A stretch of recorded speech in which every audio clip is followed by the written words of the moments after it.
Some people call olive oil liquid gold. It's marketed for its medicinal qualities as well as the tremendous flavor it gives to a wide range of food. Its fame dates back thousands of years, notably around the Mediterranean, and through widespread use by the ancient Greeks. More recently, it's undergone a huge revival in fashionable restaurants far from the sunny Med. The juice of a lemon adds a certain zest to many cuisines, but as an enhancer and a natural source of protein and vitamins, olive oil wins every time. Chefs and doctors everywhere endorse it. It sometimes seems that, unique among foodstuffs, the oil of the olive has no disadvantages. Olive oil's better than butter because it's a vegetable base. It's high in monounsaturated oil, so it's not like the saturated that you find in cream and butter. So it doesn't clog the arteries.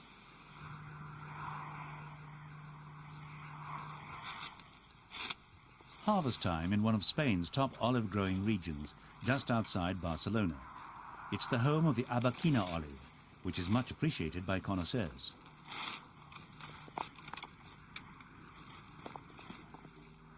Countless small cooperatives each produce thousands of kilos of olives a year.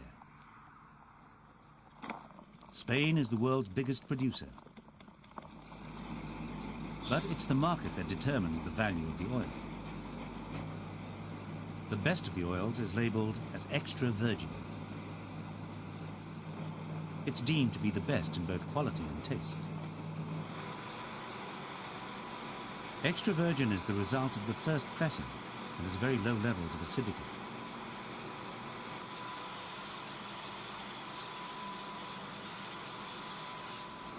But in spite of the high value placed on extra virgin olive oil, some Spanish growers feel they're the ones being squeezed. While Spanish olives are generally considered the best, Italian brands generally rule the market. Spain sells huge amounts of oil to Italy to make up for a massive shortfall in Italian production. The demand for Italian processed and labelled olive oil is linked to the well-established global spread and reputation of Italian cuisine. But while some Spanish farmers don't like the idea of the Italians getting the credit, others are just happy to have a consistent buyer. Some cooperatives are satisfied with a market that pays a reasonable price and appreciates their oil. In the case of Catalonia, where we use the Arbequina variety olive, which is a small olive which makes great fruity oil, we've developed a very large export market in bulk to Italy, particularly to northern Italy. While this may be controversial, it works for us because it allows us an outlet for our production. The northern Italians being the first to recognize a quality product and are certainly willing to pay a higher price for good oil. The price paid is good, but still not high enough for some producers. Their olive trees can be 100 years old, but still produce a good crop which is hand-picked, one of the most effective ways of getting the fruit off the tree. Some Spanish farmers believe that they deserve greater rewards, and the first step is to get more recognition of the quality of Spain's olive oil. They argue that selling it anonymously in bulk simply allows the Italians to continue taking all the credit. The cooperatives are producing a very high-quality olive oil, extra virgin, with lots of character, and unique in this class. The problem is that we never receive a price that reflects the true value. The Italians import our oil and put it in fancy bottles. Buyers think their olive oil is better because it costs more. The top quality olive oil, extra virgin, has a particular characteristic. It has to be less than 1% acid. That partly accounts for the greater difficulty in producing it. The olives have to be pressed soon after picking. Yet this Spanish extra virgin oil will double in value once it's put in an Italian bottle. Selling off excess Spanish oil in bulk to Italy absorbs high production, but it increasingly makes some Spaniards wonder why they don't at least try to get in on the act and share some of the extra profit to be made. Shipping tankers of Spanish olive oil to fill the gap in Italy between supply and demand has been going on for years. In financial terms, it has mutual benefits, and up to a point, it suits both countries' industries. Italy retains its image as top of the league for exporting high-quality oil. Spain can get its excess paid for. Most importantly, considering the stringent European Union regulations, it's all perfectly legal.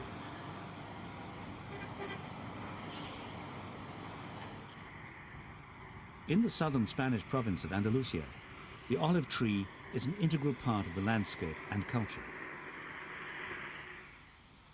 The hills are dotted with millions of newly planted saplings. Farmers are stretching their resources in the belief that the olive oil market will continue to expand. Some of them have changed their methods and are growing olive trees under intensive conditions.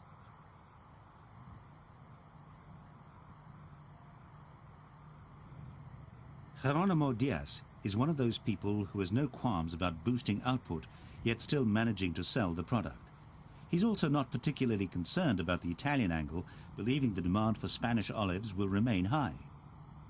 Spain in the future, if we have more or less 100 million trees more than 10 years ago, if we multiply about 40 kilos of olive, and we will have a great production. But I'm very optimistic about the consumption too, so I'm not worried. The expansion and intensification of olive production could cause problems, but Geronimo Diaz says care has been taken to create benefits for as many people and businesses as possible.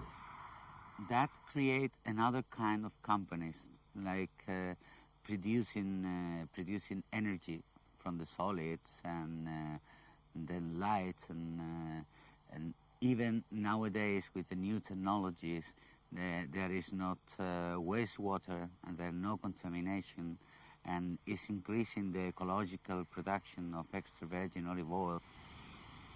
Older olive groves have something mystical about them and have long been associated in folklore with magical rites. But as the industry intensifies, it seems the trees are being seen much more as temporary resources to be drained of all benefit, then discarded. That's almost sacrilege to the older farmers, who recall the handing down of groves from fathers to sons. They say the quality of such trees is better than anything from the new, close planting. In the laboratory, quality is not a simple matter of traditional knowledge. The law says consumers have to be protected against rogue products. But questions have been raised as to whether the tests are stringent enough, because the chemical composition of olive oil is similar to that of far cheaper oils, such as rapeseed. So just specifying that extra virgin is less than 1% acid seems simplistic. Even though a test is specified, it seems that not all the oil producers are too fussy about checking whether or not an examination has actually been carried out. Not all importers, they're importing the olive oil from abroad, either in bulk or in bottles, to carry out these tests. Most of them do rely on the supplier carrying out these tests, and when they're receiving the final product, whether it's bottled or in bulk, they're expecting that what they're getting is what they asked for. Technology and the law can do a certain amount to control rogue procedures in the olive oil business, but they can't really tie up all the loose ends of the market. At first glance, this is a traditional, well-established food industry. But it has become increasingly complicated because of the consumer boom in everything deemed natural and healthy. In London, top stores and specialist shops are careful to check the provenance of their pricey bottles of extra virgin olive oil. But for the average consumer, picking out a good bottle is becoming ever more of a lottery, and something better decided by experts. To add to the confusion, the industry is spreading. Once thought of as a Mediterranean product, olives are growing all over the world. What's happened in the last 10 years is countries which never grew olive trees before are planting. Australia have been planting about 1 million olive trees every year for the last few years. They're planting in Latin America, South America, and even, we understand, China. As the global business expands, economies of scale take over and new procedures can reduce standards. The problem with that is it loses its wonderful fresh flavours that you get when it's just been harvested and pressed, and becomes, even though it still can be used, it has a flatter, duller flavour. As other countries join the new oil boom, Spanish farmers might find it even more vital to increase their market profile. For the consumer, increased competition could lead to lower prices. As for extra virgin and quality, whatever the scientists say, it's really a question of taste.